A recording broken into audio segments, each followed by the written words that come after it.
The lights went out at exactly 2:17 a.m. 1 second, the cell was dim but visible under the yellow glow from the hallway. The next second, everything turned black. Thick, heavy black that swallowed the walls, the bars, and the man sitting across from Marcus Reed. The man everyone in the prison called the Butcher. Marcus heard breathing in the darkness. Slow, calm, too calm. Then came a metal scraping sound from somewhere inside the cell. Marcus froze on his bunk. His heart pounded so loudly he was sure it echoed off the concrete. "Don't move," the Butcher whispered. The voice was soft, almost friendly. Something shifted in the dark. A chain rattled. Marcus opened his mouth to shout for the guard, but a sudden thud slammed against the bars outside, followed by shouting from down the corridor. Then screaming. Not one voice, many. And somewhere inside the darkness of the cell, the Butcher began to laugh. The emergency alarm never came on. The backup lights never flickered. Marcus realized something terrible. They weren't in a blackout. Someone had turned the lights off, and the man locked inside the cell with him was moving closer.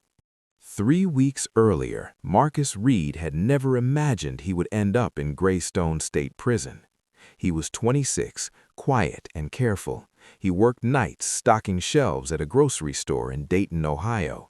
He kept to himself, paid his bills late but always paid them, and tried to stay invisible in a world that moved too fast.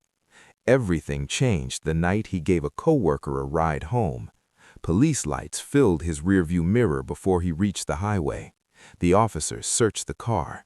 Inside the backpack his coworker left behind, they found a gun. Marcus tried to explain. They did not listen. The coworker disappeared. Marcus went to jail. His public defender told him to accept a plea deal. 2 years, the man said. You'll be out in 1 with good behavior. Marcus signed the paper with shaking hands. 2 weeks later, he stepped through the gates of Greystone. The prison looked like a fortress dropped from the sky. High concrete walls, coils of razor wire, guard towers standing like silent giants. The air smelled of dust, metal, and something sour that never left. Inside processing, an officer with tired eyes handed Marcus a folded uniform. "Keep your head down," the officer muttered, "and don't make friends." Marcus nodded quickly. He planned to follow that advice. He planned to survive quietly. He planned to leave. But Greystone did not care about plans. The first nights were the hardest. Doors slammed like thunder. Men shouted through walls. Fights broke out over food trays, soap, phone time, and sometimes nothing at all. Sleep came in short pieces, broken by whistles and footsteps and the distant echo of someone crying. Marcus kept his eyes on the floor. He spoke only when spoken to. He learned where to stand, when to move, and how to disappear in crowded spaces. He thought he was doing everything right. Then, one afternoon, a guard called his name. "Reed, pack up." Marcus's stomach dropped. Did I do something wrong? The guard did not answer. They walked down a long corridor, past heavier doors, thicker bars, and cameras mounted like watchful eyes. This part of the prison felt colder, quieter, more dangerous. The guard stopped at cellblock D. Marcus noticed the silence first. No shouting, no laughter, no TVs echoing through bars, only the hum of electricity and the faint clink of metal. "Inside," the guard said, unlocking a door. Marcus stepped in. The cell was small, 2 bunks, a steel toilet, a tiny sink, gray walls scratched with names and dates. Someone sat on the lower bunk. He did not look up. The guard locked the door. Marcus froze on his bunk. Finally, the man lifted his head. His eyes were pale gray and steady.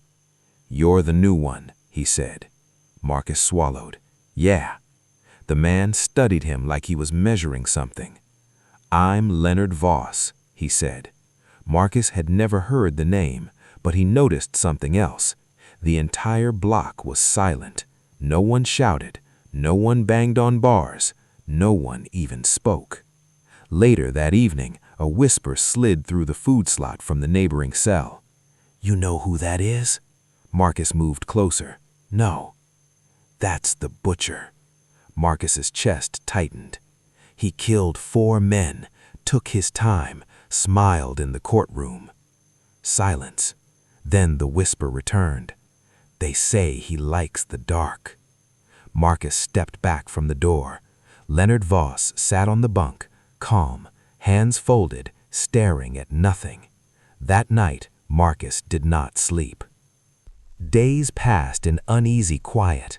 Leonard rarely spoke. When he did, his voice was gentle, almost polite. He read old paperbacks. He folded his blanket with perfect corners. He never raised his voice. Marcus tried to believe the rumors were wrong, but small things unsettled him. Leonard never reacted to sudden noise. He never flinched, and every night at exactly 2 a.m., he opened his eyes and stared towards the bars as if waiting. On the 6th night, Marcus finally spoke. "Why does everyone call you that?" Leonard looked at him. For a long moment, he said nothing. Then he smiled slightly. "Because fear spreads faster than truth." Marcus did not know what that meant. He did not ask again. 1 week later, tension crept through the block. Guards walked faster. Radios crackled constantly. Rumors spread. Contraband discovered. A gang leader moved. Retaliation planned. Dinner trays arrived late. Count time lasted longer than usual. That night, distant shouting echoed through another wing.